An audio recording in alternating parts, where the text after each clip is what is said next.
Cuan, cuan, we be getting money. Cuan. Assalamualaikum bro, yang tadi Fajar Daily, dan kali ini kita akan bahas ini guys. Ini yang lagi viral, yaitu warung Madura itu katanya dilarang buka 24 jam. Nah mungkin teman-teman sering denger ya, atau mungkin sering beli malah di warung Madura. Warung Madura itu katanya nih tutupnya kalau kiamat itu aja setengah hari gitu ya. Emang bener guys, warung Madura itu yang saya sering beli guys di warung Madura itu paginya dijaga emaknya, malamnya dijaga bapaknya. Terus dini harinya guys jam 2 jam 3 dijaga anaknya. Jadi nggak pernah tutup warung Madura tuh guys. Jadi ada shiftnya, satu keluarga tuh jaganya ganti-ganti seperti itu. Dan ini di sini ada jadi masalah. Ini masalahnya hari ini dan beberapa jam yang lalu teman-teman. Di sini ini guys ya. Satpol PP Bali dapat keluhan minimarket ya soal jam buka warung Madura. Nah, apakah minimarket sekelas Alfamart, Alfamidi, Indomart tuh terganggu oleh warung Madura? Gitu ya, yang istilahnya itu mereka masih tradisional ya kecil juga gitu kan. Jadi apakah minimarket itu terganggu? Tapi kalau kita lihat di sini teman-teman, ini kata Satpol PP-nya itu dapat keluhan dari minimarket. Nah minimarket ini nggak disebutin ya, apakah Alfa, Indomart atau minimarket yang istilahnya itu yang dibuka oleh Pak Haji gitu ya, yang nggak ada labelnya gitu ya. Tapi kita nggak tahu. Tapi kalau menurut saya sih guys ya, ini kita ngobrol-ngobrol di sini aja guys. Ini saya setuju nggak sih kalau warung Madura itu nggak boleh buka 24 jam?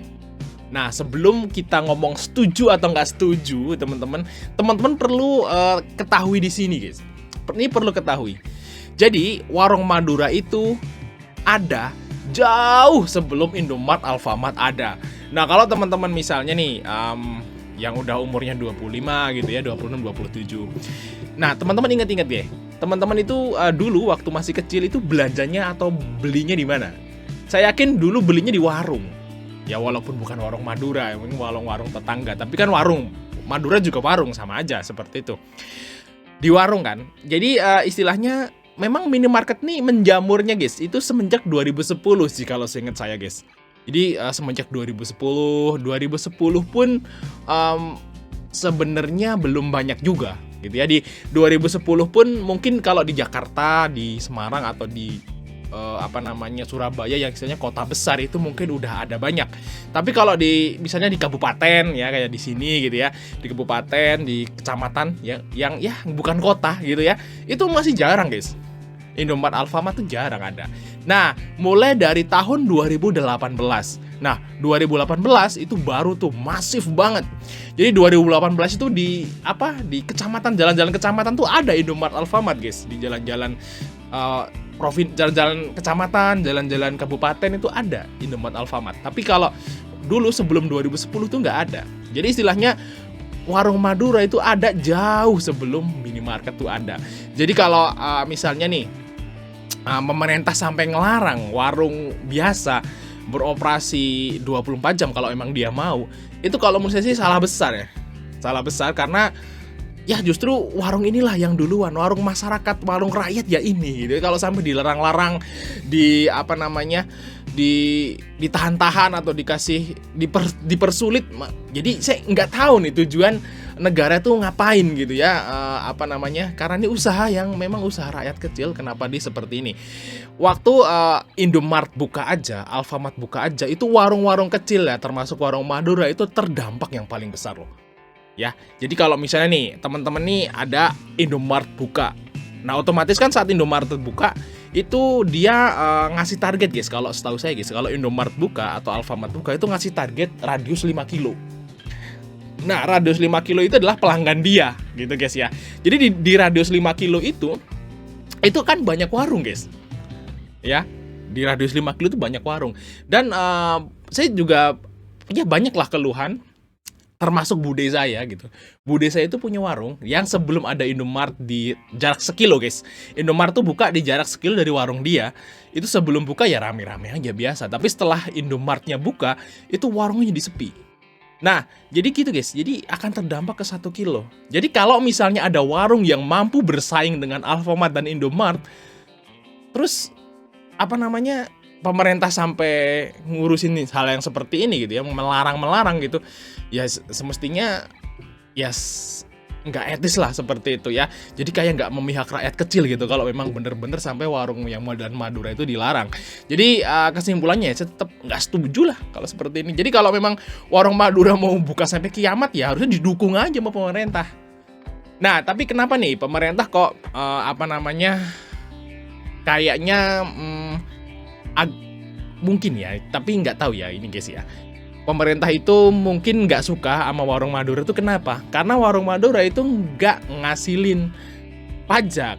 Ini adalah contoh stroke dari Indomaret, dan ini mungkin sama lah di semua minimarket yang istilahnya udah ada izinnya ya, Indomaret, Alfamart, Alfamidi segala macam.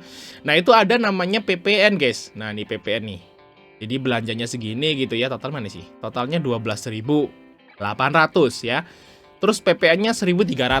Nah PPN sekarang kan 11%. Nah nanti di tahun depan katanya mau naik jadi 12% ya.